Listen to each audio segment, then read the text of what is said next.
Hello, everyone, and good morning. Welcome to our live feed update for July 16th.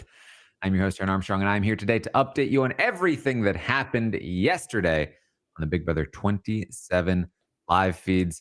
It was day 8 in the house, and there's a lot going on. It's fairly typical of the first week. However, with the advent of the AI arena, now BB Blockbuster, the campaign for eviction gets a lot more complicated on top of the lack of real structure in the house. So there's plenty to talk about. And with me to talk about it all is Cory. How you doing, Cory? I'm doing really well. But I think it's so interesting seeing AI Arena Blockbuster Round 2 on BB27 because, as you said, the campaigns are so much more complex, but that also means they're also much more unclear. So I'm looking at my Oh, yeah. notes, and I have like 15 names with lines drawn connecting them, and I don't know what any of it means. So I'm hoping to get some clarity on this podcast. I would like to give as much clarity as possible. I will warn everyone up front. There's not really any real clarity to be had, but hopefully I can illuminate the lack of clarity. I do think that we are still in the portion of the season right now, at least, where there isn't like a clear storyline through the day so much as just a large series of events that may or may not end up mattering. So it might actually make more sense to kind of just go like player by player and give a sense of where they seem to stand right now and what alliances they may or may not be in and where they may or may not be voting and what shenanigans they got to up to in the day. Let me role play every conversation I saw yesterday. Taran, ask me if I'm keeping you. Oh, Cory, so I know you've told me that you're not sure before, but are you gonna keep me? Like, are you gonna vote to keep me?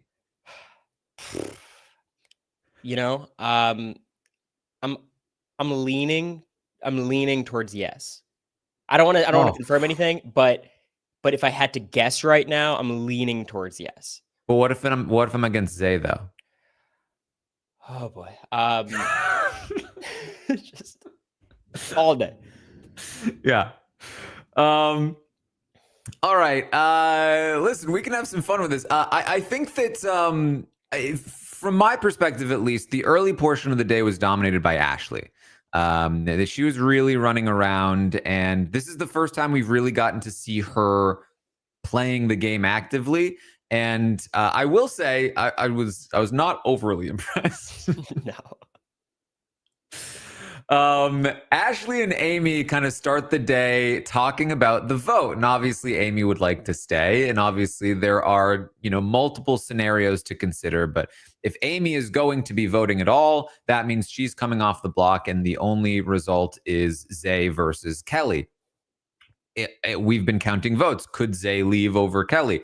That's been a thing that we've been trying to determine. We've been counting votes, and we've included Amy and Ashley as obvious votes against Zay, because why in the world wouldn't they? Zay is like the most blatant guy since like Scott from BB5, and they are in fact not guys. We figured they'd probably be locked in votes. However, they talked in the beginning of the day, and some of what they said is like, oh, that's nice to hear. They're like, we're not like Rachel's puppets here. We're not gonna just do what she says. Just because she wants Zay out doesn't mean we need to want Zay out. And that's fine to think, right? Like, don't do it just because Rachel told you to. Do it because it makes a ton of sense.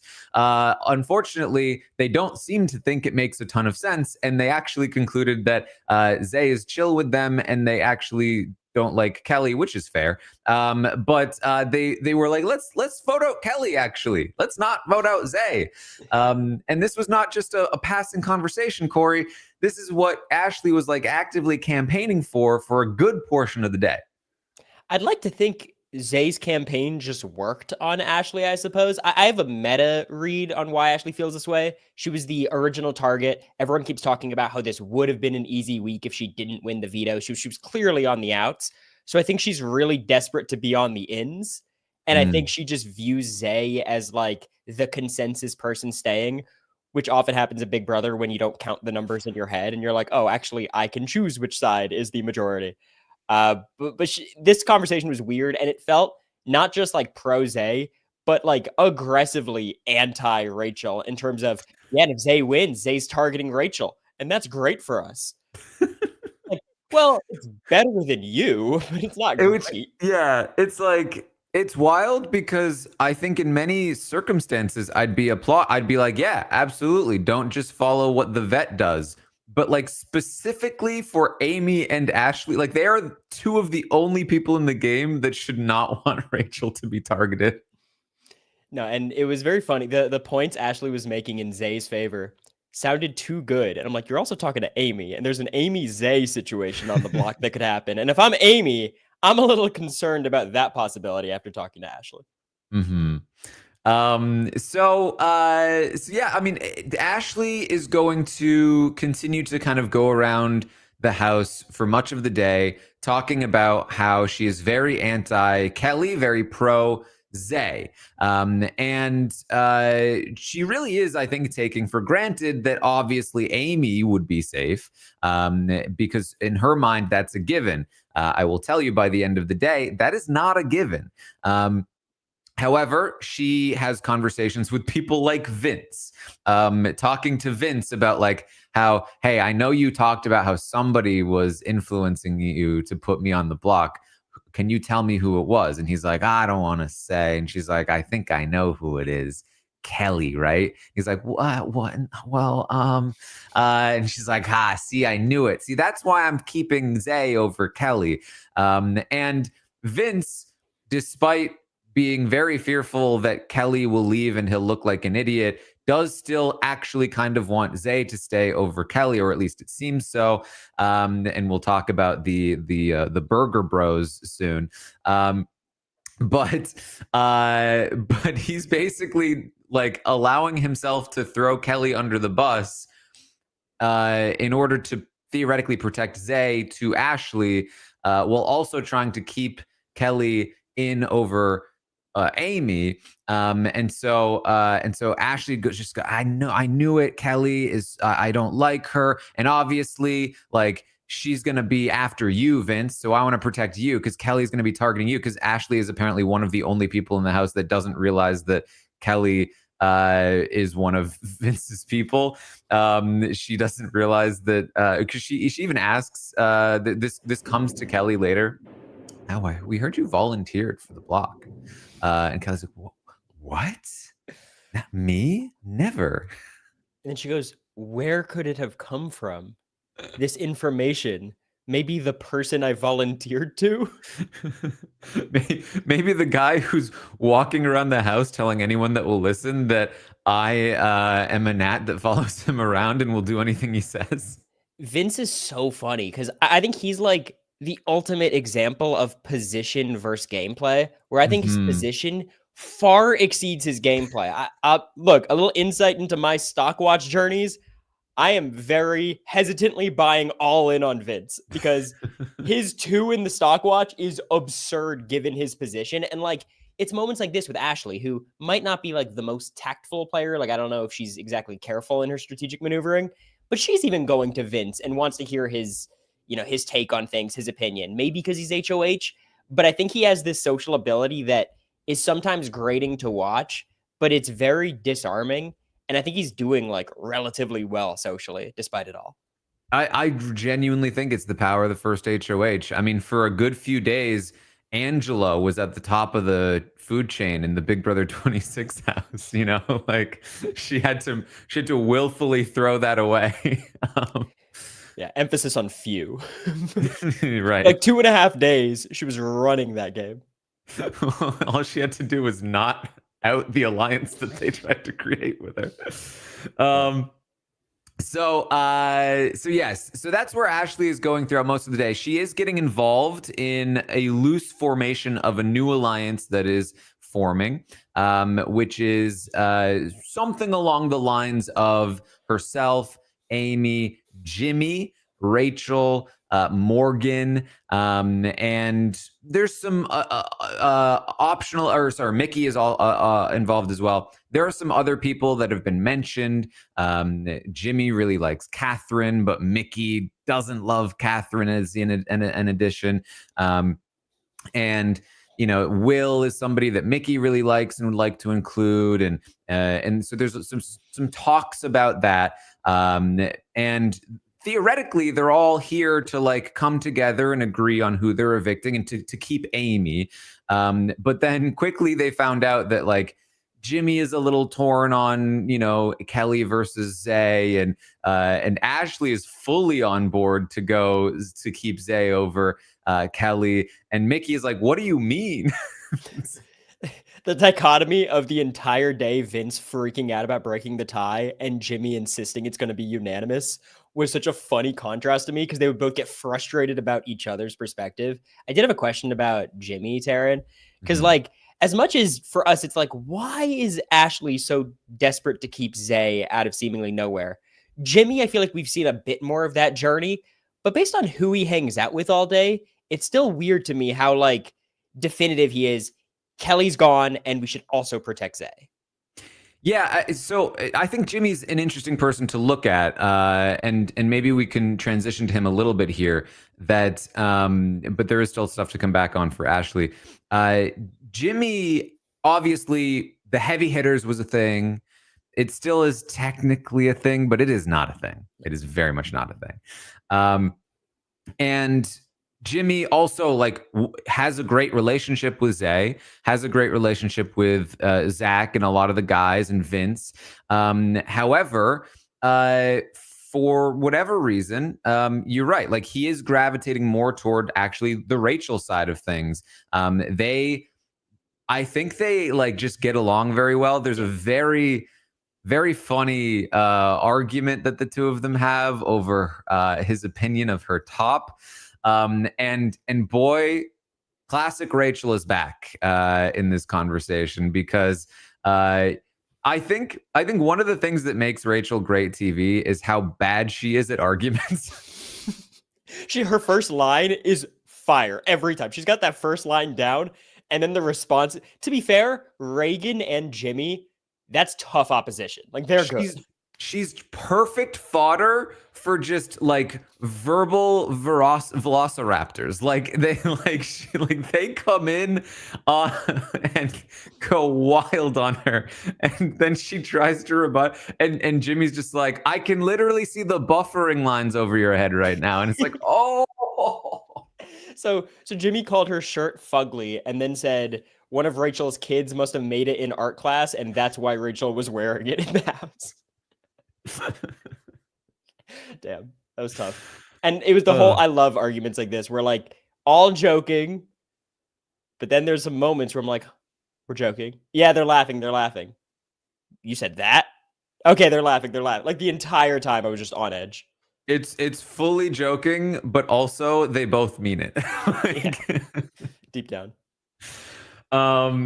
So Jimmy is really, I think, like bonding with, he really likes Rachel. He's even like apologized for talking smack about her in the first couple of days. And he's talking a lot with many of the women, and he really does seem to get along with it, but he also gets along really well with a lot of those guys. And so I think he's trying to figure out exactly where he wants to be, because I do think he likes this alliance, but I think he's willing to work with any alliance that approaches him. I think a big thing for him, once again, I'll mention the Burger Bros, is that the guys have kind of started to form their own thing that he is not as involved in. And if he finds out about that, I think he might go deep into the women's side even more. I would say also, like, by the end of the day, he's talking to Rachel and he is saying, I'm willing to let Zay go.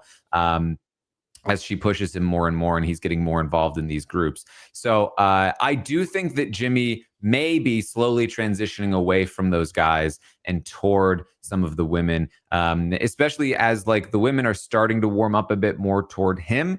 They were pretty anti-Jimmy for much of the first few days of the feeds, but they are more receptive, especially as Rachel is vouching for him. So Jimmy's journey is interesting, and I don't think he will ever like be fully pinned down because he's just too much of a rabid gamer for that. But he is definitely, I think, in a transition period at the moment. I think the nice thing for him would be Kelley leaving. It kind of keeps both sides relatively strong. I wish Jimmy would be an unstoppable force if he was just less real, Taran. If he could just be a little bit fake and play this middle position and like talk a ton of game to both sides and maybe give some, half answers, whatever, he could be the best positioned person in the house. But it feels like if he ends up finding out about Burger Boys and flipping on the guys entirely, he's going to make a big scene of it. So I don't think he's capable of like commanding this position, but the position's there for him if he wants it. Mm-hmm. Yeah. So that's where Jimmy is, and he has a conversation with Ashley about keeping Zay. However, as the day progresses, Mickey sort of gets more and more like adamant with Ashley. Like, Ashley, what are you doing? Why do you want Zay to stay? That makes no sense. And Ashley's like, well, I don't think that like Zay is after me. So like, why would I, want to take him out and do dirty work for other people? And the reality is that she is one of the few people that Zay has actively mentioned as a target. But she is not realizing that. And Mickey really has to like lay down the law with her. It's just like, look, this is a guy who is very likable, who is going to be a big threat. He's a big target. Nobody's going to want to nominate him again in the future. This is our one shot at him. The blood is not on our hands if we do it. Like, you have to be with me on this. And it took a lot longer than it should have. But Ashley did seem to come around, and by the end of the day, does seem back on board with the idea of taking a shot at Zay. However, as we talk about some of the rest of the players and some of the rest of the events of the day, at that point, they've also lost some ground in other areas. And so the Zay eviction is still not nearly as sort of likely as maybe it should be, given how much it's in many of the players' best interest to do so. Yeah, Zay's tactic is pretty simple but effective of, I'm going to target the people who vote to evict me. And if we're assuming a split vote, I think Ashley just doesn't want to be on the block again. Maybe that's her, what's pushing her to go in this direction. The player she reminds me the most of, Taran, I'm curious if you see it. She gives MJ to me quite a bit. Where like Ashley? She's very Ashley, yeah. She's extremely active and she's running around and she has her own agenda, but her agenda doesn't really make any sense. I think the one thing I like more about Ashley than MJ so far is Mickey was eventually able to win Ashley over, whereas like MJ, she had an idea, she was set on it unless Chelsea, said the command word. Yeah. I can see the comparison. Yes. So that's where Ashley is. And for much of the day, Amy is doing similar things, talking to people, campaigning for herself, so on and so forth. Adrian, we should talk about because he's actually a fairly important piece here. People like Adrian, Ava, Will, they are fairly linked and they are important votes this week. And so Adrian is, I think, the most clear with where he stands, but he's still a fairly interesting person to talk about because he seems to stand in a different place than Ava and Will, but Ava and Will are very linked to him. And so that will likely need to be resolved in some capacity. Adrian is, he has relationships with a lot of these guys. He's not quite one of the bros, but he does feel comfortable with them. He has long conversations with Zay. Zay with that campaign of like, hey, I'm going to vote. I'm going to go against the people that vote against me, and I'm going to protect the people that vote for me, which is weirdly working, even though I think theoretically it's not a very good campaign topic or point, because like it's just going to make, well, theoretically, what you're saying is that everyone should vote for you to stay. But then if everyone votes for you to stay, you're now like, you have no target. And it could be any of the people that then voted for you to stay. So all it really does is make people think, oh, well, if we vote him out, we need to make sure we have a majority to do so, which is what people would do anyway. So, yeah. I think there's the upside to it is like if we're expecting an 8-6, 7-7 vote, then people might be scared. Oh, it's already going Zay's way. Let's jump aboard, and maybe the vote can get a little bit more secure and more lopsided. Uh, but yeah, I mean, it's the most like level 1 campaign of all time. But he's a big guy, and there's the BB Blockbuster. We haven't had that many physical comps yet. Like, I get the fear, but again, like after the Blockbuster, we might see a scramble. Mm-hmm. So Adrian is pretty pro Zay. Zay is his Amy. If you're Rachel, like Rachel is very like going to protect Amy in any scenario. Adrian is willing to vote to keep Zay in any scenario. And he full on told Amy as much. He said, if it's you versus Zay, I'll be honest, I'm gonna keep Zay. Is that like a smart move for Adrian? Who actually knows, given his position? I mean, he's not in the alliance with Zay, and Zay is, in a spot where, like, if Adrian's going to want to win competitions, Zay is going to be theoretically bigger competition than Amy or Kelley. So keeping Zay doesn't make a ton of sense there. You might say he wants to like keep a bigger target in the house, but there's plenty of those. So I'm not sure I love the decision from Adrian in that sense, but it's so early and there's so much that we don't know about Adrian's game that it's hard to really judge at this point. But that is seemingly where he stands. Yeah, I mean, he said in his preseason, which take with a grain of salt, his plan was to bring the comp beast to jury because they're going to respect the best games, which I forgot about that. Yeah. Maybe that informs something. I don't really think it's much of a factor. I will say, like, Adrian's the nerd of the cast. He's not as prototypical as like Steve or Ian or myself, but like he's taking some time to socially adjust to the house. I really like what he's doing socially. And in this middle position, he's so not like protected because he could be a pawn in a lot of scenarios, but he shouldn't be like anyone's target. And he should have time to like actually figure out a social game and decide where he wants to go. It's just in the meantime, I don't like him being shady and vague to everybody. Like he's the exact example of what we acted out at the start, where he's like leaning towards someone, but doesn't want to make a promise without being able to follow through. I'm a big proponent of make your promises and you're going to be able to follow through on most of them. Yeah, and for as much as I say like that, he told Amy straight up, and he was like, "I'll be honest with you." It took like 5 minutes of prodding to get there, where they were like, "So what are you thinking?" And he was like, "Oh, what am I thinking about? What?" About like the like if Kelley's on the block or like what Amy's on the block. He's like, "I'm confused about what you're asking." And it's like it's obvious what they're asking. Like they're asking about the vote. There's only 3 scenarios, and they've had to be like, okay, let's start over. If it's Amy versus Zay, what are you doing? Like, I'll be honest. Here's what frustrates me about like the way a lot of these people are playing, specifically Adrian. I understand how some scenarios you don't want to give a clear answer. If Amy says, Kelley or Zay, what are you doing? Well, that could expose your spot if you tell Amy tells someone else, and it spreads around the house. But when Amy's saying, are you going to keep me or this person? You always just say Amy, because if you're lying, Amy leaves. And if you're telling the truth, you told her the truth. So like, I do not understand him telling her that he's keeping Zay. I get like she'll be less mad if he's a vote to keep Zay and she ends up staying, but that seems like a niche scenario that Adrian's trying to avoid anyways.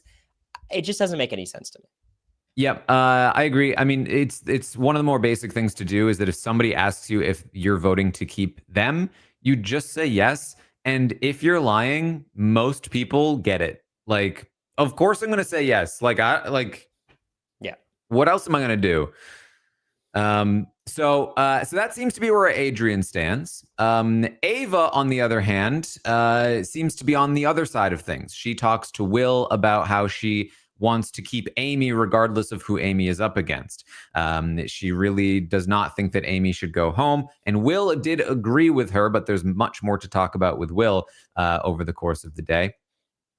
So that seems to be where Ava stands. However, there is going to be a push from some of the people Ava is close to, like Zach, or at least Zach feels like he's close to Ava. Who really knows at this point, because we haven't seen Ava talk to that many people. But there are going to be some pushes, and Adrian is going to be part of that as well, to try to get Ava to keep Zay and quite frankly to outright evict Amy. So will Ava stick to her conviction of wanting to keep Amy around is an open question, I would say. She wants to keep Amy, but she doesn't really have a strong like strategic backing to withstand a majority of people, especially people who she thinks she has a good connection with, saying you should do this with us. And I could see her being flipped in that regard, but as of right now, she's pro Amy. Yeah, I like Ava and Will's connection. They had a pretty lengthy conversation yesterday. I just like them in the middle being able to operate a bit as a duo. They're both pretty level-headed. Ava certainly has had a slow start. She was crying a bit yesterday, missing her family. I think it's taking her more time than most to adjust to the house. But she has such a long runway of everyone talks up Ava all the time and talks about how they love Ava and want to pull Ava into different things. So like for her game, I really think there's not much going wrong. She can choose whatever path she wants. I just think like she probably has less room to play with the bros than she would with Amy's side of things. Certainly. So this will matter a lot where Ava does end up landing. If Adrian is solidly on the side of keeping Zay, is she comfortable being on a different side than that? Katherine has another fairly quiet day. There was a fair amount of talk about her. I think her position in the game, I would say, is deteriorating at this point. Jimmy does like her and tried to bring her into this group that we're talking about with himself and Rachel and Mickey and Ashley and Amy, but was basically vetoed by Ashley and Mickey, and mostly because they were like, do we trust Katherine? I have to imagine that some of this comes from the whole shower drama with Ashley, at the very least. Mickey may feel a type of way about that too, or maybe Mickey just has her own reasons about Katherine. But they just don't love the idea of Katherine being brought in. She hasn't talked enough with them. They don't know if they can trust her. And that's a fairly typical opinion about Katherine overall. She's occasionally brought up as maybe we should bring her in, but then it's usually vetoed, it's usually shot down, and ultimately it leaves her out in the cold. She is connected to Lauren, but not in a solid way. To bring another comparison, in a bit of a Leah Mackenzie way, not in like their actually aligned way. And we will talk about Lauren later on, as she is kind of doing her own thing, very separate from Katherine. It's just a dangerous thing to be paired with a player who you don't have much of a handle on. I've certainly like been there where like Katherine and Lauren are considered a duo, but Lauren, they're rightfully skeptical of Lauren. She has other things going on. She's talking to a lot of the guys. Katherine seems to be leaning more towards the women, but if she's so linked to Lauren, that doesn't matter, right? Because they're a duo and they're going to go together. So like their duo kind of makes it impossible for either of them to be brought in. But I don't want to overreact to Katherine's position. She's fine. She is like playing a middle position. I don't think she's quick to be targeted if she's nominated. I don't think she's going to be the immediate person in danger. So like she has time to fix all of it, but it does feel like most of the game is happening around her and she needs a bit of a shakeup to happen. Yeah, I think she just needs to focus on like building some better relationships so that what's happening right now doesn't continue to happen, because nothing has solidified yet. So there, yeah, you're right. There is still time to get in somewhere, but at some point it will solidify. And if she hasn't sort of rectified that relationship problem, then she will probably continue to find herself left out. But we will see. Yeah, I think it'll happen today. As you get closer to the next HOH, people get more anxious about all these niche outcomes. Like, wait, what if Katherine does win HOH? And then they panic, pull her in. So, like, I think that should happen today or maybe early tomorrow. But again, it'd be nice to see her have the impetus to do it. It's generally kind of wild to me that like when they talk about Katherine, like, and they did mention this a little bit, like, well, maybe Katherine is just somebody that you could kind of like have some influence over. But it's like, yeah, like, yes, that is how good alliances work, is that you can make the group, but you have to make the group and you have to solidify the group and then, get the game plan running so that you can start influencing those people in the direction that you want them to go instead of dilly-dallying. Now, I say dilly-dallying. It's still the first week. It's fine that they're taking some time. Even this vote is not necessarily do or die for many of the players. But I think I still have a little bit of PTSD from last season, T-Core and Chemo. So Can I vent for a second, Taran? It's kind of related topic. Similar to how no one's saying whether or not they want to keep this person over this person or that person over that person.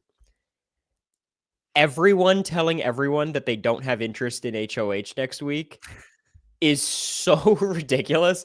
Because, like, what I prefer, and I did this, you lie about wanting to win HOH and everyone thinks you're lying. But at least I was trying to lie. These people are going to their allies and being like, I don't think it'd be good for me to win. And Vince has to be like, here's my concern. If none of my allies want to win, I think it's more likely that my enemies will win. But then the enemies are like, I don't think it'd be good to win for my game. Vince might win HOH again. I don't know. This Morgan literally like, yeah, there's this guy, Dan Giesling. He played in like season 10. He'd be in the diary room like, yeah, I threw that comp. And like, and then he won the whole game. So, They never mentioned the comps he won, which are like a ton. Right? Dan Giesling famously like traded comp wins with Memphis at the end of that season. He won when he needed to. When he needed to. That's the phrase that always gets people. Well, they win when they need to. I needed to win a lot of comps, Taran. You can't just choose. So Keanu actually had a bit of a quieter day today. Although I don't know if that was due to him or just due to the feeds following other people. But he definitely took a bit more of a back seat. He was talked about a lot. We'll get to that. But overall, he seems to still be in the camp of like Rachel is still trying to win his vote against Zay. It is unclear exactly how locked in that is at this point. He's definitely wavered back and forth. He is still seemingly on his idea of his like 10-11 person alliance, and he is, I would say, also further falling in the ranks of like the social hierarchy. People like Morgan, who were trying to work with him, Morgan is now extremely anti-Keanu. She wants desperately to get him on the block next week. And we also know that Morgan is a player who does not let go of the things that she wants. And so that's a big problem for Keanu. And it's a hugely self-inflicted problem. He had no reason to go off on her and accuse her of ratting him out in the way that he did the day before. I don't even know what day it was, what day it is right now. But it was just a huge cell phone there, and is going to be causing him huge problems moving forward, theoretically. So I have a weird take on Keanu. Just to summon Big Brother 7, his target becomes so big that it's now invisible. I feel like he's like everyone's saying, obviously, we go after Keanu. Keanu's a pawn. I think with these two sides developing, people are going to have very clear targets on either side. And I don't want to say he's in the middle, but he's really not on either side because neither side trusts him whatsoever. So I think he has like weirdly more longevity now than he did like a day or two ago. That's definitely possible. I mean, like he doesn't have any actual like allies left, really, and that makes him less threatening in the game theoretically. But it really just depends on like who wins, obviously. And I would say also he's probably somebody that a lot of people would feel comfortable nominating as a pawn because he is so powerless. He has no real way of retaliating. Unless you're Vince and you're just scared of him in general. So let's talk about Kelley for a moment. Let's talk about Kelley, one of our nominees. Kelley had a fairly quiet day for a good portion of it, but over the course of the day, kind of started to realize, have I made a huge mistake? Am I going to get myself evicted here? She starts kind of like crying to herself, like, oh my God, what did I do? This was so stupid. I'm going to be evicted. Like, I don't think people are going to want to vote for me. She starts counting the votes. She feels very bad about this. And she goes and talks with Rachel and Ashley. And she's crying to them, and she's so sad, and she really just vents about like how she was bullied in high school, and she's just so concerned about being here. And did you know also that she has aphantasia, and that when she tries to think of her loved ones, all she sees is darkness? Like, this is the tragedy of her life, Cory. And she just doesn't know what to do. And she used to be a bit of a pick-me girl, and so she doesn't want to be like that now. And she just needs some advice from Rachel. And she doesn't know what to do. So look, I'm all for the mocking. I love it. I think this might have been a great conversation for Kelley. Like, Oh, it was, weirdly. She was like, based on what she says to Vince later, she's like playing these women over here, or more likely she changes her mind. I think that this was a genuine breakdown. That then after she gets a pep talk from Rachel, she's like, okay, now that I'm better again, I still hate her. Yeah. Wow. Rachel got in my head so easily. She made me feel better. Exactly. That's dangerous. Gonna call her out after the arena. But the women's takeaway from this conversation was like, yeah, we should definitely keep her over Zay. Obviously, the Amy vote, that's gone. That's not gonna happen. At least with these votes.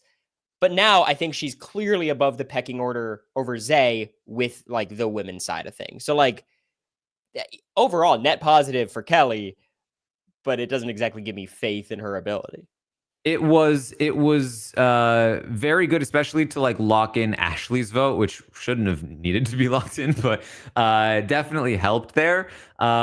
Rachel really was like the yes, and Kelley was like, oh, I thought you guys hated me. I was told that you guys didn't like me.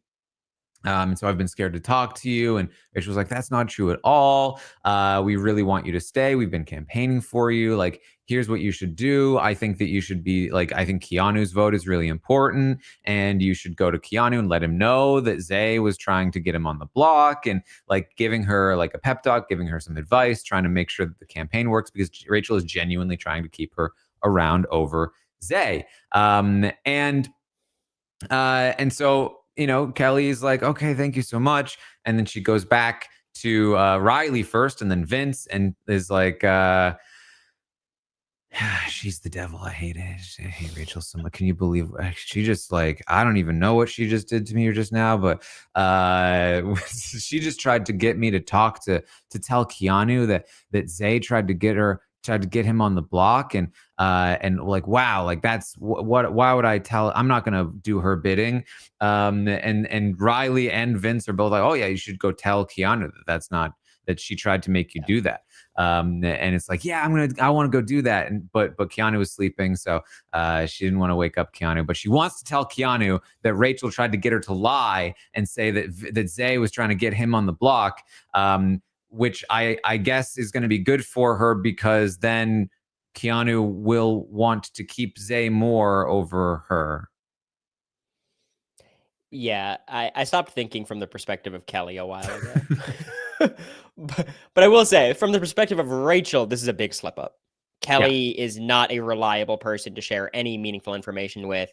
This info obviously gets to Vince, gets to Zach, gets to Lauren, and they're all very excited to go spread this to Keanu in the morning. So like, I don't even remember exactly how much truth there is to what Rachel's saying about Zay. I think there's like, I mean, it's true. I don't know how Rachel knows it. Like, from my perspective, much of this came from, like, we saw some of it on the feeds, but like, because Zay was ratting out Keanu. But from what we saw in the feeds, I don't know how Rachel found that instance out. It's possible there were previous instances that Rachel knew about, or it's possible that Rachel is making it up and it just happens to be true. Either way, there's going to be a lot of people telling Keanu it's a lie. And when you have a single vet who, I don't want to say Rachel is being like demonized, that seems a little bit too strong, but certainly people are willing to like not take her in the most optimistic light. You know what I mean? People are like, she's discussed how she yelled at Vince later in the night and all these kinds of things, when in reality, I'm sure Rachel was not doing stuff like that. But I think Keanu is inclined to probably believe this information against Rachel. Vince says that after he nominated Amy, Rachel came up to him and yelled at him, saying that he was the worst HOH she'd ever seen, which I can believe might have happened. Yeah, I think he used a lot of strong words. The bullying, the screaming, the yelling. I don't know. Exactly. Well, the thing is, the way he characterized his conversation with Rachel when she told him not to put up Keanu is wildly off base. But this is also Rachel, so like, yeah. Did she yell at him? Maybe not. Did she say that he was maybe a bad HOH? That's very possible. I would imagine if it was anything, we will see it in the episode tonight, because why wouldn't they show Rachel going off on Vince if that were true? But either way, yes, we are now in a situation where Rachel is really just being like made out to be, and this is weird to say about Rachel Rylie, but made out to be like much bigger than she actually is. It's weird because you might think like, oh, you want a vet to go in with new players who don't know who they are. That gives them the biggest advantage, right? I actually don't think so. I think that is missing one of the major advantages that vets have, which is the star power.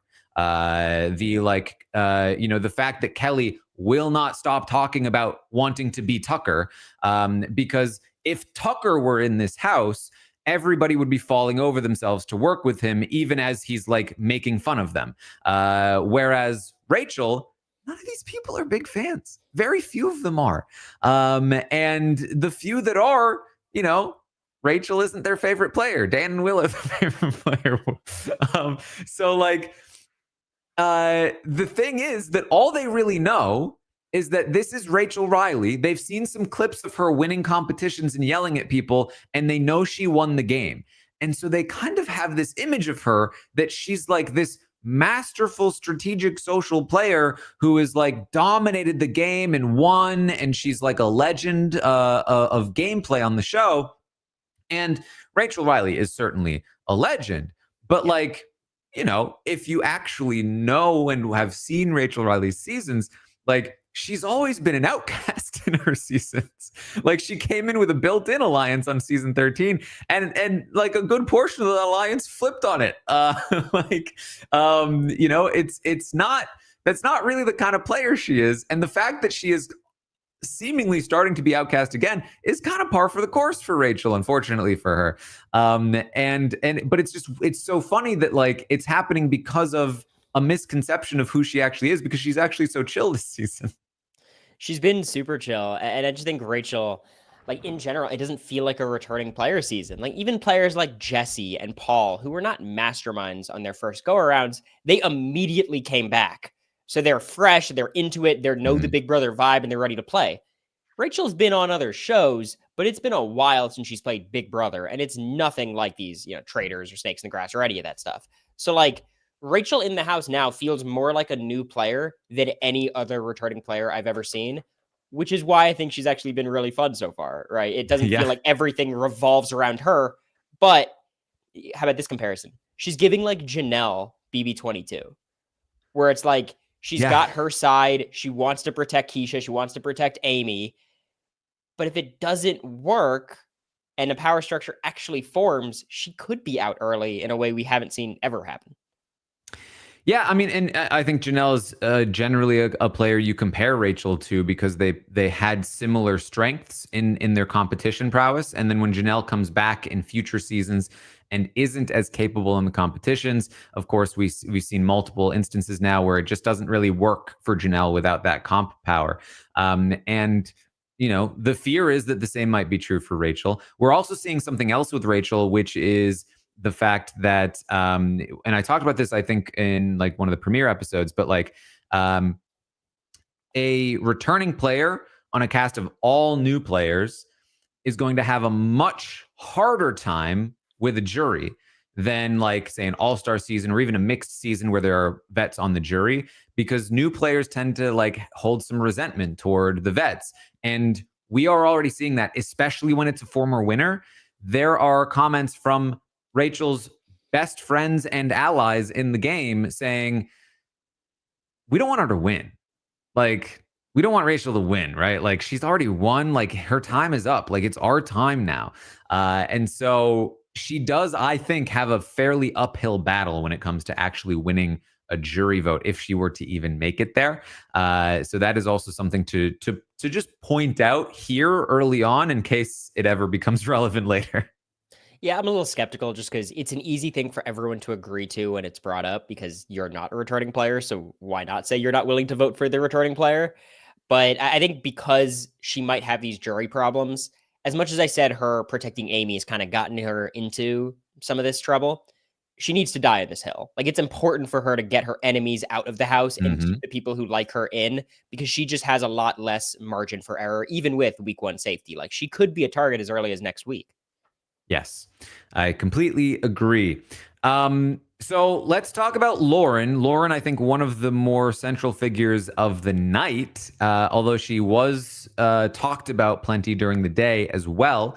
There's been a lot of talk, Cory, about girls, and girls. And is Lauren a girl's girl? Is she a guy's girl? And there are a lot of theories that Lauren is, in fact, a guy's girl. But then she claimed that she was a girl's girl. But then that night, she seemed more like a guy's girl. So the jury is still out. Is Lauren a girl's girl or is she a guy's girl? And will I ever be able to hear these terms again without wanting to die? Yeah, and there's no one better to dissect this than you and me, Taran. Really dive into what it all means on a big picture. By the way, reality TV newsletter America wrote a wonderful article about the term "girl's girl" on Big Brother. Ooh. Check it out. I wish these house guests read it. But about Lauren. So, like, Rachel had her suspicions early in the day that Lauren would rat out a girl's thing to the guys. Eventually, that ends up happening much later in the night. Now, the question is the distance they're putting between themselves and Lauren what caused Lauren to rat them out? Because let's be honest, when we see Mickey and Ashley and Rachel and Amy talk, it's never Lauren in that group. And that's I think the big problem with huge women's alliances, just huge alliances in general. You can't have everyone feel like they're in the core, so someone on the periphery is going to go leak it. A women's alliance in this house would be 9 people. That's not how alliances work. So I hate the labels. I know you do as well.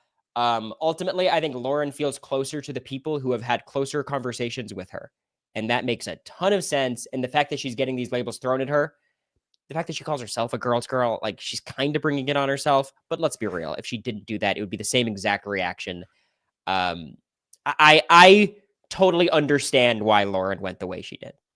Well, and I will say, like, the question is, right, like, is this a self-fulfilling prophecy or was it an accurate read, right? Like, is Lauren just closer with the guys and shouldn't be brought into a girls thing because she'd ratted out? Or is the fact that you were so skeptical of her a reason why that she eventually feels like she doesn't fit in with the girls enough that she wants to talk to the people that she talks more with? But what I will say, the thing that I particularly don't like is talking about, like, oh, well, now look at her in a bikini outside right now playing with the guys. Like, that's evidence of her, whatever.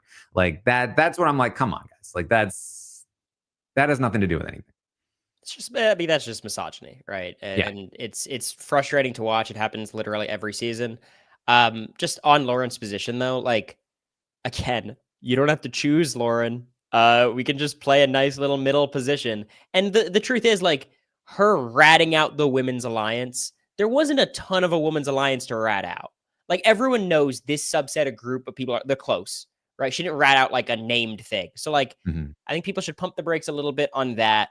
It seems like she's more willing to work with Vince and Zach than Rachel and Mickey. And that's a choice she's allowed to make. So that's kind of my stance on it. Yes. So basically, later into the night, she has a conversation with Vince and Zach, and they talk about potentially pulling in more people like Adrian and Ava and Will to try to get numbers to it's just, she was initially thinking, I want to keep Kelley, and then they were like, but what about Zay? And then she's like, okay, I guess we're keeping Zay instead. And of course, this all also ties into the whole Lauren and Zach situation, where, you know, aren't they in some kind of flirtmance, showmance? And then where does Morgan fit into all of that? There's definitely some brewing drama there.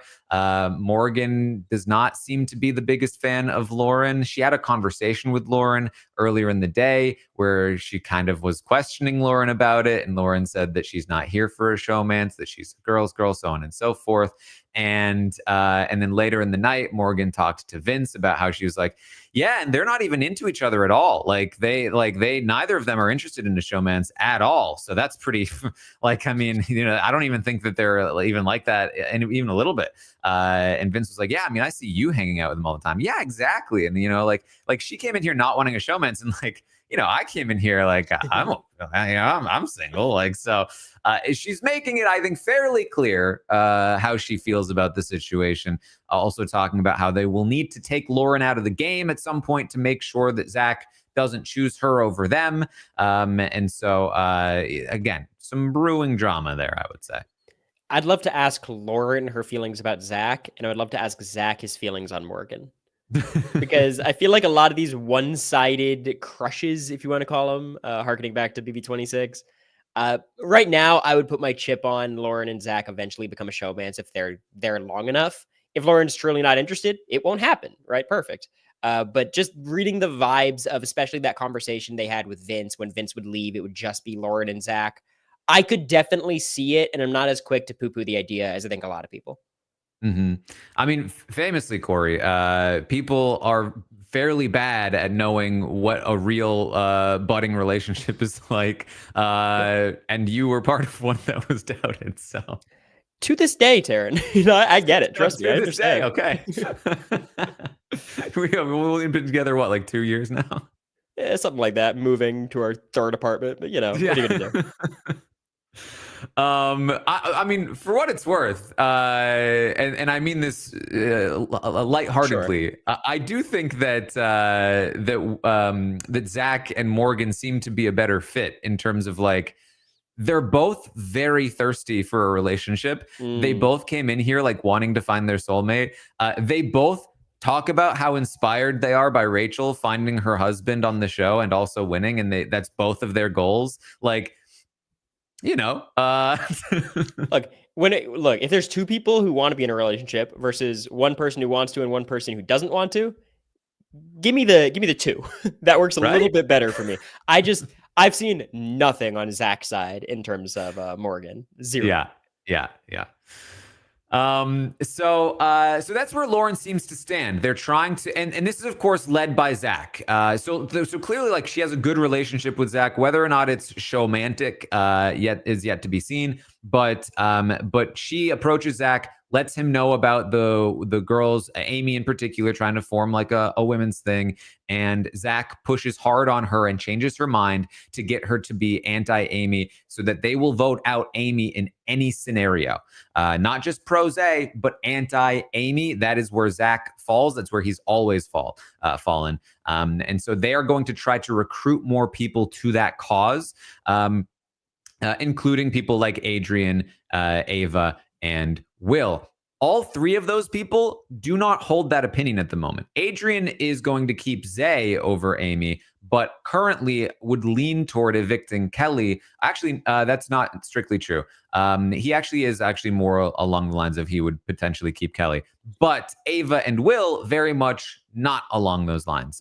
They would definitely lean toward wanting to keep Amy. Ava in particular really feels that way. Will also feels that way, and also has plenty of connections with people like Mickey, who we will talk about very shortly, who also feel that way. But Will is being pulled in a lot of different directions. I think we should maybe just go straight to Will here.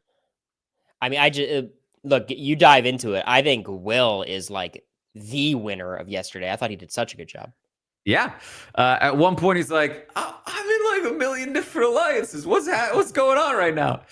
And this is because we've already talked about the budding kind of like Rachel, Jimmy, Mickey alliance. I would call those the three like most active figures in that grouping as they try to pull in numbers.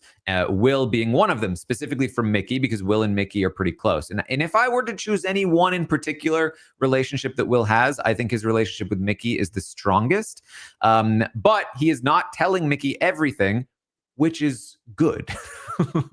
He should not be telling her everything. One thing that he could be telling her, but isn't, and smartly isn't, is that he was pulled into the Burger Boys. The Burger Boys are the new Bro Alliance, and it is Vince and Zach and Rylie and Zay and Will. They are the Burger Boys. I can't believe I didn't think of the Burger Boys, Taran. I'm dedevastated. Suri, Izzy, and Jared, we are the Burger Boys. With that was you don't remember Suri questioning you about the Burger Boys? Yeah, it's all the people, you know. I just really, it's very funny, and this alliance doesn't seem super real, but it's a lot of people who do want to work together, and I think like Zay loves the Burger Boys. You know what I mean? Rylie seems more down for the Burger Boys. I think like Zach and Will enjoy having it as a thing, but this is a grouping of the guys. The people left out were Adrian, Keanu, and Jimmy. The important one being Jimmy, because I know why Jimmy was left out, but it is weird because Jimmy's one of those Zay votes. So that was like the big thing of note to me. Jimmy being left out, I think, could make or break the alliance. If he was included, it would be dangerous. Yeah. But the fact that he's not included is also dangerous. So, you know, it's there's some sketchiness here for sure. There was one thing I thought was particularly funny about the creation of this alliance, which, you know, it's a bro alliance. When they're in there, they're like, this is going to be so good. We're going to run the table. We're going to win every competition. We're going to protect each other. It's going to be so good. And then, you know, so they're obviously doing all of that. But the other purpose of creating this alliance was to get votes for Zay, to lock in votes for Zay, Will being one of those key votes. The inclusion of Will in this alliance is not necessarily because they think that Will is like the best asset to their bro alliance, but because they feel like they might need Will's vote to keep Zay. And that was made very clear when after Zay leaves the room, Vince goes, oh man, this is great, Will, isn't it? I'm just so happy that you're with us and that we're working with you. Isn't it so great that Zay suggested we bring you in? Like he just really likes you, and he's the reason that we brought you in. What, man? And if you think about it, that's just a great reason to keep him around, don't you think? Like that just means we should really want to keep him. And I love Will's response to everything being like, yeah, no, that is a good reason. Yeah. And then he doesn't spill to anyone else. Like he has been the best like receptacle of information. He gets the information, he keeps the information, and then doesn't really spread the information unless he really wants to. I'm hoping that's because he's careful and not passive. I'm leaning towards careful. But I thought Vince doing his Vince thing, like he always has an agenda. He reminds me of myself where he'll just bust into any conversation, start talking strategy, regardless of what it's about. And, you know, he made his agenda extremely clear, I hope, to Will. Yeah. I mean, the thing about Will is that I love the position right now. I love that he's being included in all of these things. The question now is, what can he do with it, right? Is he going to make the correct decisions? Is he going to actively continue to pursue these positions, or is he going to kind of like let it slowly fade away? We see a lot of players get into really good positions, seemingly not by their own doing, just because they're like likable and sociable, and then they don't know how to hold those positions because they don't know how they got there, and then it just fades away, and you know, they get left by the wayside. So I do hope that Will knows what to do with this. It's a tricky position too, because he is being pulled in the opposite direction by Mickey, who really wants to vote out Zay, and he is potentially a key vote in that scenario. And he may have to choose a side if the BB Blockbuster goes in a certain way, a certain direction. And that could theoretically not be amazing. But The thing is, I think that players often get too caught up in that. Like, if Will is worried that the Burger Bros will disown him if he votes out Zay, I don't think that's a real concern. Because the thing about the Burger Bros is if Zay leaves, the Burger Bros are done anyway. And they're scared now and they need every number they can. And you can be like, yeah, sorry, the numbers weren't there. And I just wasn't sure about Zay, but we can totally still work together. And like, who else are they going to? The other majority that voted out Zay? Like, no. So I think that's a thing that players often get too concerned about is like, well, once I make the power move, those people will be mad at me, Vince.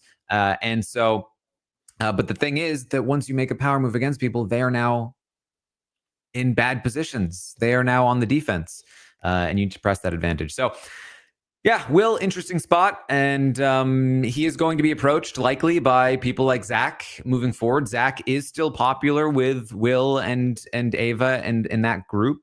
So him pushing hard on Amy will have an interesting effect, and we'll see how it goes. Yeah, look, when you're in a two-sided house, being in the middle is awesome. Because even if people realize you're in the middle, that's fine. They still have to deal with the other side. That's not an issue. I think what's important for Will is in these like 3-4 weeks, he's going to have a bit of a buffer. He needs to build stuff. If it's relationships, if it's actual alliances, he needs to pull in Ava. Him and Adrian have to get tighter. If Zach is the glue that holds them all together, that's not ideal, but it totally works. It's just about like not being complacent in your fine position. It's about like, okay, what happens when my position is no longer fine? And I think for all these players in the middle, who it really doesn't matter who they vote out between like Zay, Kelley, Amy, my instinct would be vote out the bro because naturally the scales are going to tip the other way with them winning a few HOHs. So like you're trying to preserve both sides so you can play the middle. I think Zay would be the one to go at that point. 100%. He's the bigger comp threat. He's more in your way.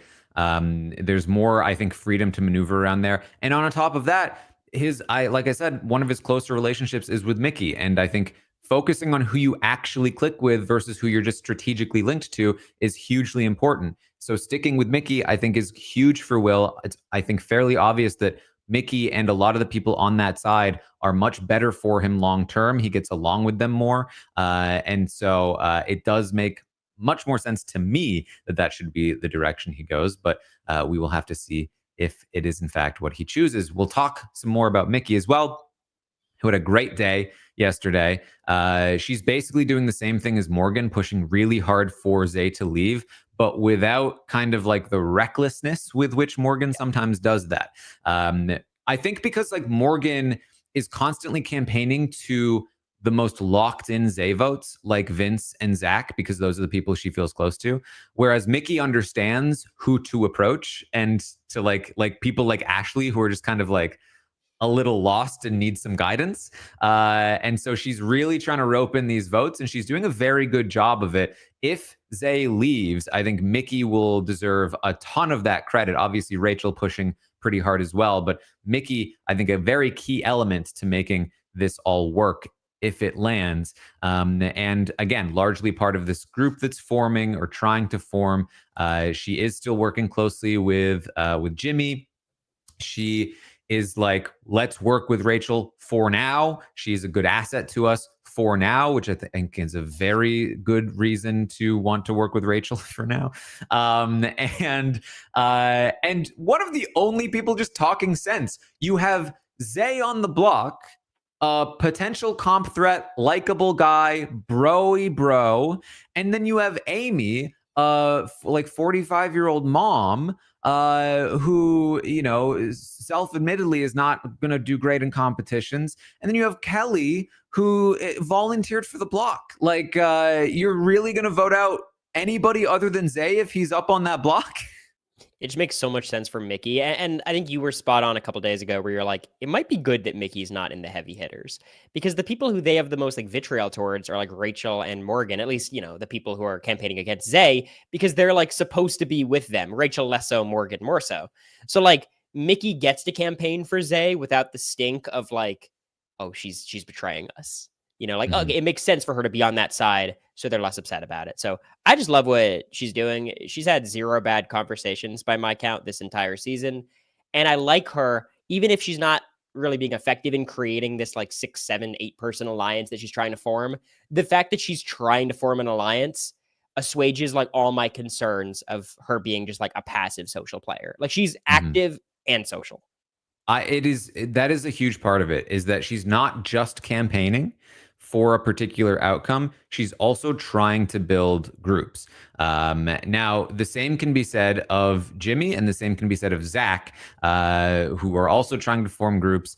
Zach is definitely the primary antagonist at this point, and probably the biggest problem for Mickey is that she really likes Zach, and does not quite see the threat that he is to her and really everyone in the game at this point. I like it. I think they don't know about Zach's power. She might fall backwards into having the right read on Zach because he probably is the alpha threat, the person you need to get out as quickly as possible. That wouldn't work. So like I almost like that she has the wrong read for right now. Yeah. Speaking of Zach, we've already mostly talked about what he's been up to, but he's talking more about Lauren. He is continuing to like hold these strong relationships over people like Will and Adrian and Ava. He's potentially starting this new alliance with Lauren and Vince and some of those others. He's also apparently like really stinking up the HOH bathroom. So he's got that going for him too.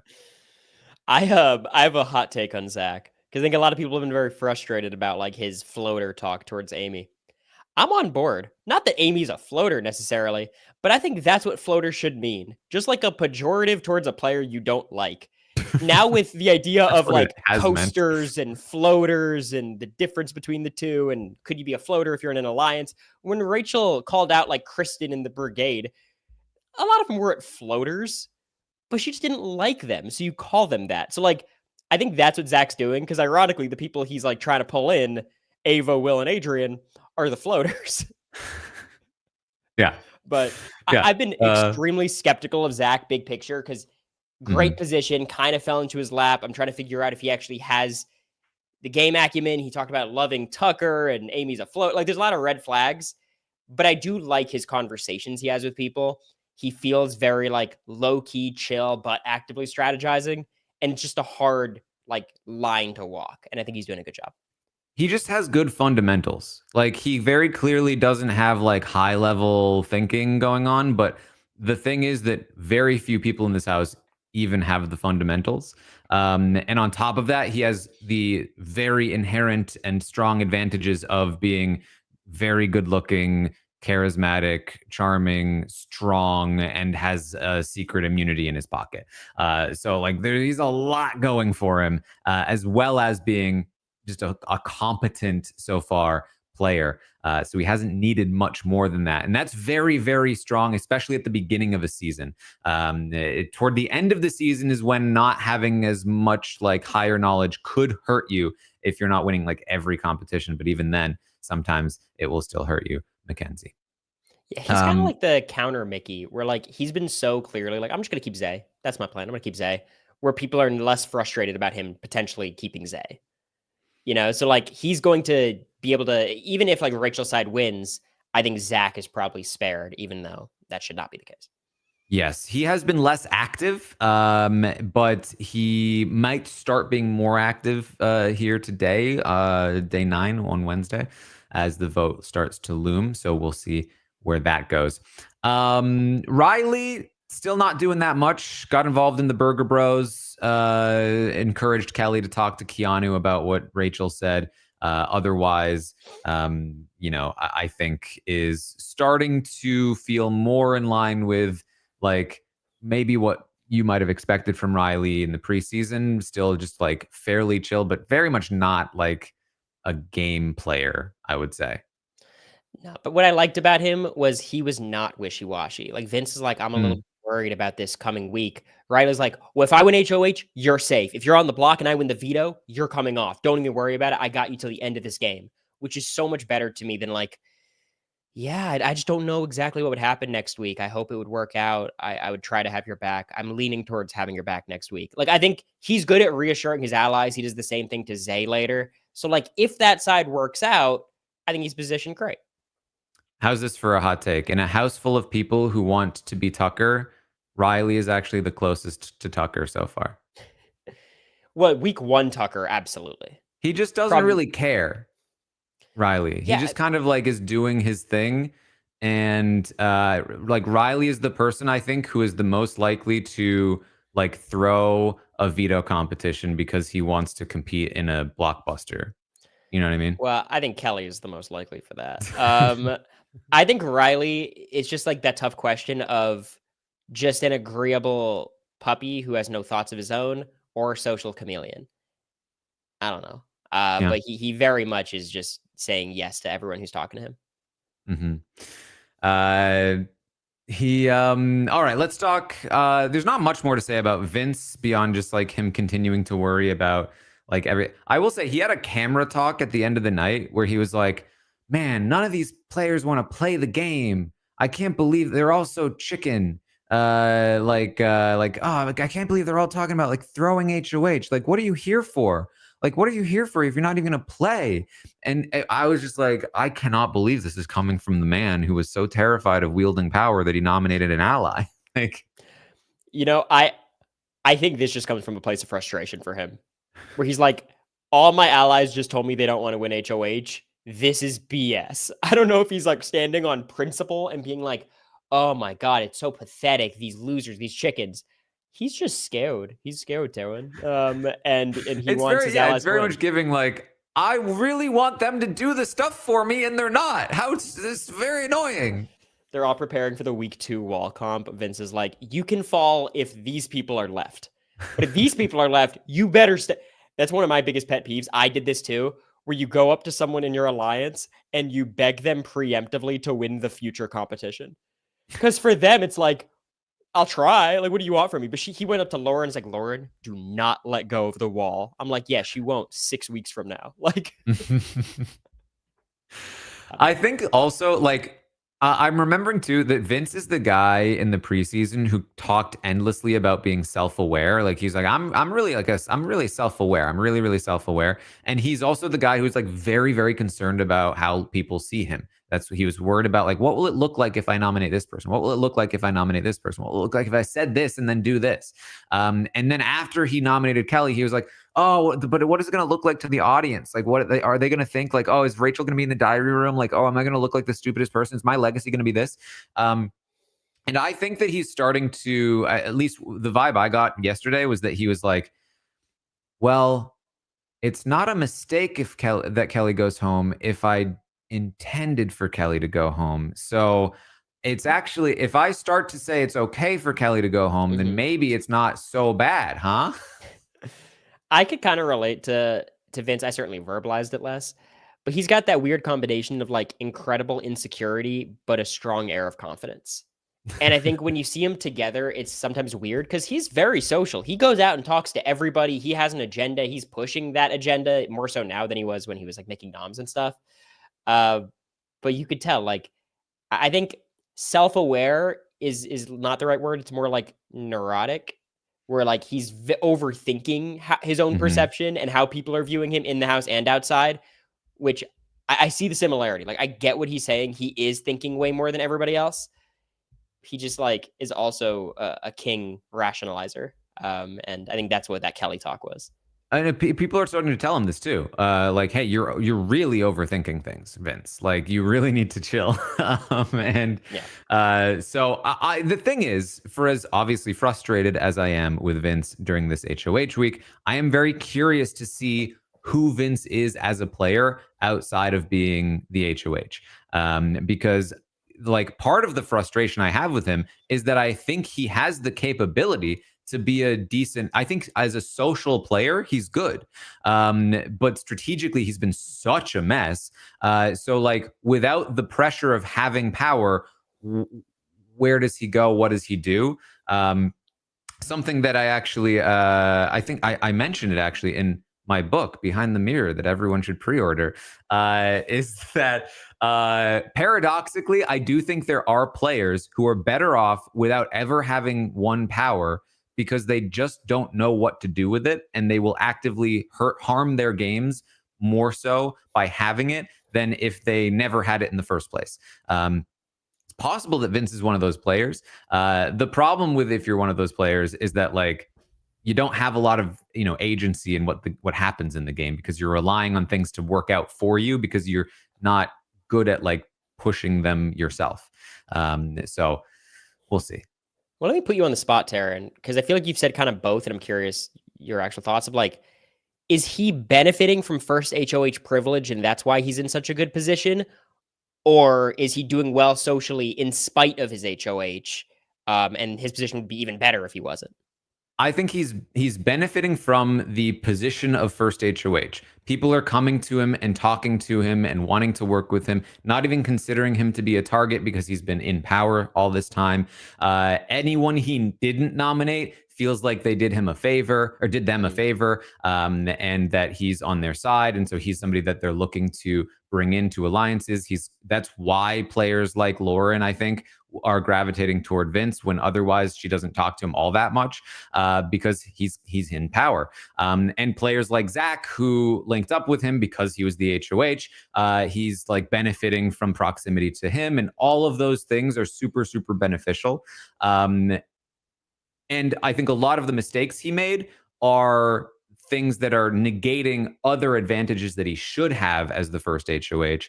And weirdly, it's so bad that he has gone even further in the other direction. Where like almost any other HOH this week probably wouldn't have like led to a Kelley eviction, probably. And so like another HOH would have had a better end result, like events wise, but the act of or the position of being the HOH is so beneficial that I think he's still coming out better than he. Oh well, again, this is why I'm interested to see like who he is not HOH, because if my theory is right and he actually is a decent player otherwise, then we might look at if he hadn't been the first HOH, maybe he would have been fine. But then he made such wild decisions that he just tanked his position anyway. Or maybe we'll see that like he was just always destined to make these wild decisions. It's obviously like a very complicated thing because there's so many different elements to what actually goes into like a good week or a bad week or a good play or a bad play.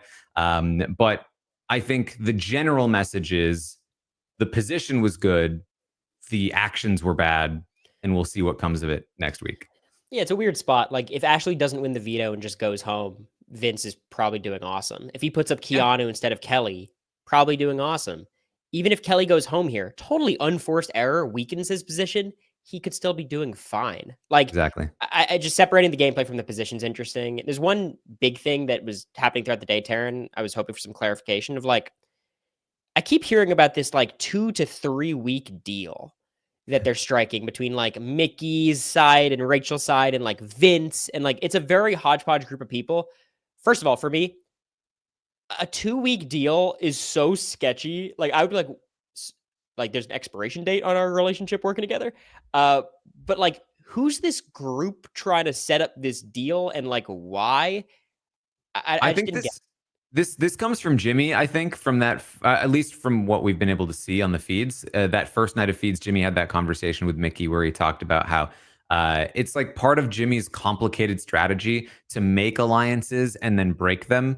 And so like weirdly, when initially approaching Will about starting something like this, the idea was that it would be temporary.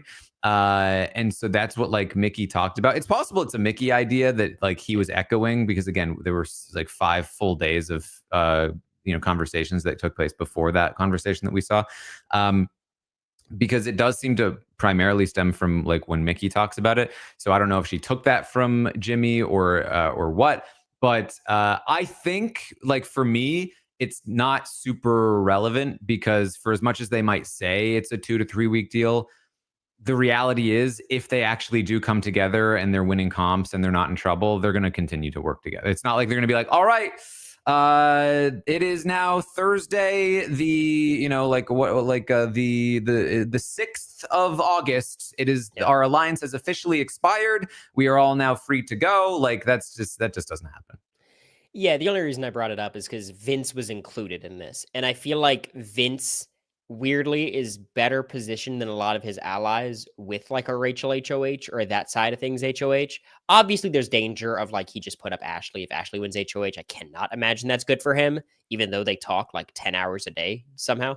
But I do think like Vince has a layer of protection on the other side that I don't think he's necessarily earned, but he has it. So, good for him. Mm-hmm. Yeah, I mean, again, yeah, I'm very interested. I will say, I think there are a lot of dangling threads for Vince. The amount of people he's talked to and the carelessness with which he has sort of like talked about his reign as HOH and the things he considered and the people he's talked about. In a scenario where, like, say, Rachel is the HOH, there is so much dirt on him that anybody who Rachel might consider nominating could very easily spill, and just like that, he's in deep trouble, which is always the danger. This is a danger, I would say, of an early HOH, is that they often don't realize that they're not always going to be in power, and so they don't consider that, like, they're right now they're safe to talk about people, but next week, that information could come to light, and they don't have power anymore. So we will see. We will see. Finally, I think we can talk a bit about Zay. He's mostly just been campaigning, lighter on the campaigning yesterday than he was the night before. But, he does get into the Burger Bros group, and he is going to continue to work on some key votes. I think if Zay stays, honestly, like, definitely credit Zach for putting in a ton of good work for him. But I think also huge credit to him. I mean, he's put in work to make sure that he has enough of a relationship with many of these swing votes that they would be willing to keep him when they absolutely just shouldn't. Because again, he's just such a bros bro. It's hard to imagine that Zay is good for anyone's game if you're not a burger bro. If he loses a third competition, right, and he's on the block and survives in spite of looking how he is, I think it's extremely impressive. Again, like, Zach's doing a lot of the legwork. I think what's important for Zay right now, because weirdly, Zay's like best campaigning to me was like to Ashley, even though I didn't really see it. It just Ashley. It was super effective. Yeah. But he needs to like lock in Keanu. That's the plan for this morning. And then work on those middle people, being Will, Adrian, and Ava. I think obviously it's better to campaign through Zach for especially Will and Ava. But like that's like the most clear path for him to move forward. The other option is like maybe he just gets Adrian, he gets Keanu, and then he goes like Lauren and Katherine is like another path he can go. So like he has multiple ways of staying, but he has to kind of figure out which one's most likely and go for it. Right now, he's just pitching to everyone in the same way like Amy's pitching to everybody the same thing. Mm-hmm. All right. So one final thing I want to do before we wrap up. We're already running pretty long because there's just so much going on. And even then, again, I'm sorry, I can't give you a solid conclusion. But what we can do is we can try to run through the votes in every scenario of like who seems to be the most locked, and then who is kind of like, who are the deciding votes? Who should you be looking out for during the day? So Kelley versus Amy is theoretically, or I guess I should say, no, they're all pretty up in the air, to be honest. Kelley versus Amy is an interesting one because it's been the most locked against Kelley. Yeah. However, this late push with Lauren seemingly on board to keep Kelley over Amy could land somewhere. So in a Kelley versus Amy scenario, you have Ashley, Rachel, Morgan. You have let me go in alphabetical order, actually. Yeah. You have Ashley, seemingly Ava, but we're not going to lock Ava in yet. You have Ashley. Jimmy is willing to go in that direction. Katherine should be there, but I'll counter for now, but she's not a lock. Mickey, Morgan, Rachel, and again, should be Will, but who knows? And that's only 7 for sure. That's not even for sure. So people like Katherine, Ava, and Will are essential to making sure that Amy stays. Yeah, you have to keep in mind the math. Like, they need 8 votes to keep Amy, because basically Vince's side of things needs 7 votes every time. Rachel's side needs 8. So like it's just a little bit harder. But again, Vince can't vote, so it kind of balances out. And so people like Jimmy even could flip because who knows where Jimmy goes. Katherine could flip this on this because Lauren is going in a different direction. Ava and Will could flip because Will is involved with the Burger Bros and Ava likes Zach and they're going to try and pull them into an alliance. So there are a lot of weak points here. Votes that are fairly locked against Amy, Rylie, Zach, and potentially Adrian, and Lauren. So like that's like 4 fairly locked in votes. They're gonna hope to try to pull in Keanu. And who did you say? Zay would be off Zay, of course. Zay is going to not be off the block in that spot. So yeah, it starts to get iffy. And if they can pull in some of those extra people, so really in that vote, and I would assume in most votes, like Ava, Will, Adrian, Keanu, Katherine, these are all votes sort of up in the air. Like half the house. For me, the clear middle people is like Will and Ava. Like I can't get a read. They could go either way. Lauren leaning towards Zach, Katherine leaning towards Rachel, Adrian leaning towards Zay. Like the only 2 people who I just don't have a read on, because you're saying Will and Mickey are the closest. I could see it. Will and Ava seem super tight, and Ava seems to be, in my opinion, more towards Zach, but it's not based on much. Like those are the real question marks for me. I would say Ava leans Zach for people, but leans to keep Amy for her opinion. So like, which does she choose is a question. So yeah, I mean, I do think that ultimately, I think that if Will and Ava hold strong and they decide they want to keep Amy, I think Amy will stay. I agree. I think that like other pieces will follow.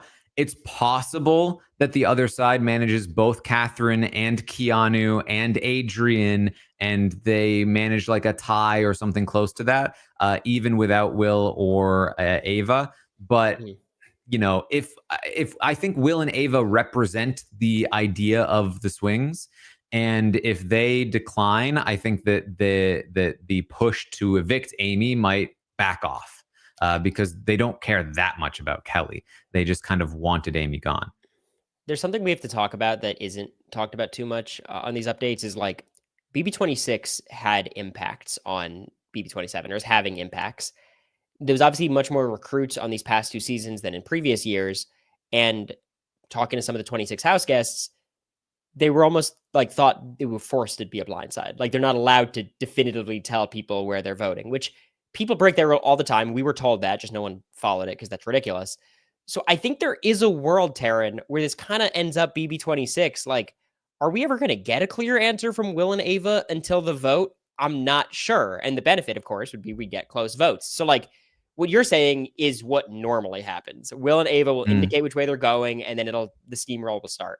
Yeah. They might not do that, especially because, you know, Will seems like a fan, but neither of them are exactly, you know, super fans who, you know, are students of the game. So like, I just think it's really interesting. My reason for thinking Amy stays over Kelley, no one actually cares about keeping Kelley except Vince.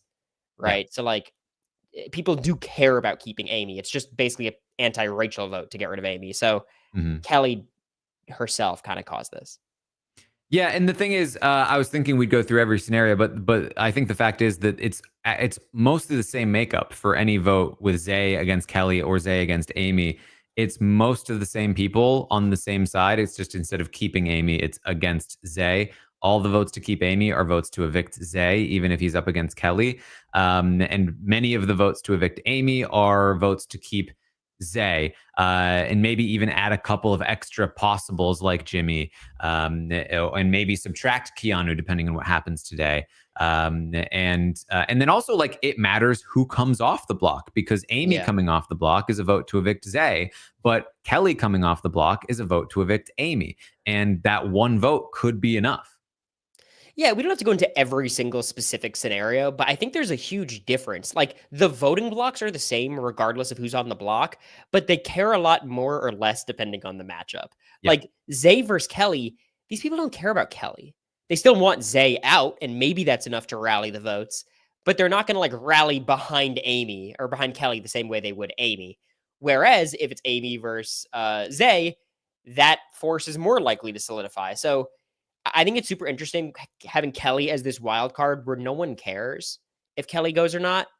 My read is if she's on the block, she's gone. That's what Jimmy's been saying the whole time. I think he's right. Yeah, well, I mean, I think the interesting thing about the I don't like calling it the blockbuster because I'm talking about it historically, and historically it's been the arena. But Yeah. the interesting thing about that twist is that while you're correct that there are different scenarios that people feel different levels of passion about, you have to prepare for all of them. So Yeah. like if you're campaigning against Zay because in the scenario where it's Zay against Amy, you really want Zay to go, it translates to like if you're going to vote out Zay against Amy and you're going anti-Zay, then it translates mostly to Zay versus Kelley a lot of the time. And so even in scenarios where it's like, oh, it ends up being a spot where I don't really care about Kelley, but if I've spent so long campaigning against Zay because it was possible he'd be against Amy, then that changes the formula of what it would have been if it had just been Zay versus Kelley the whole time. So it is interesting stuff, and I think we're already seeing a lot of good impact from this twist again so far. Yeah, it's been fun, and just looking forward to the blockbuster a bit. I feel convinced at this point Kelley's not throwing the blockbuster. She'll say she's going to throw it again, but she's not throwing it. Zay, we found out, was second in the veto, and it was a mental veto, like they were in booths they were talking about. So like that bodes very well, I think, for Zay's chances in these kinds of things.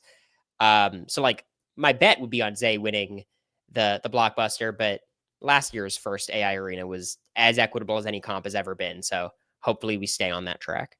Yes. All right, Cory. Anything else to bring up? We're quite deep into this, but anything else that you want to bring up before we wrap up? My very quick note is just on Lauren.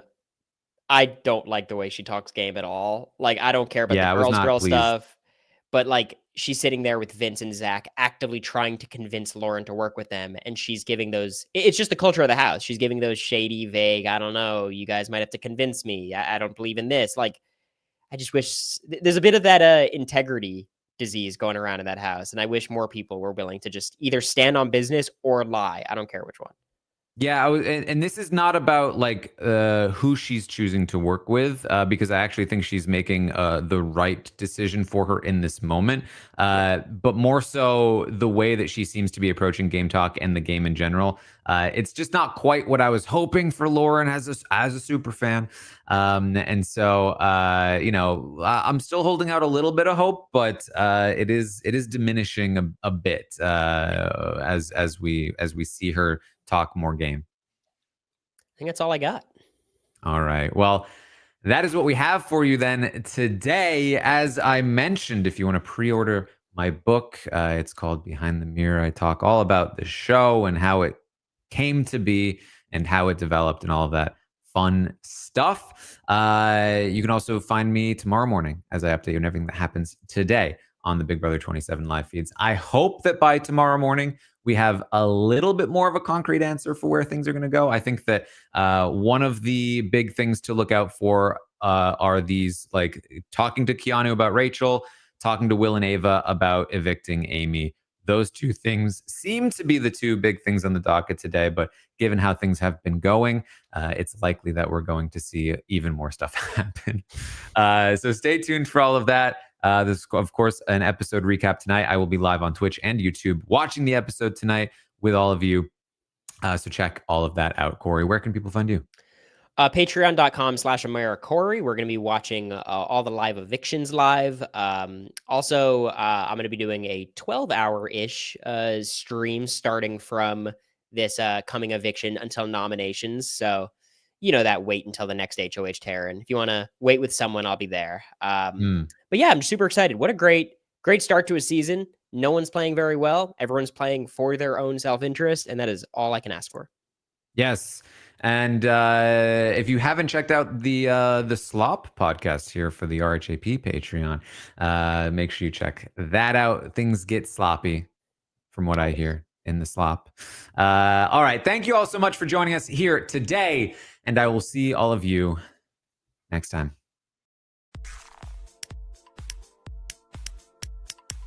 This is RHAP. We know reality TV.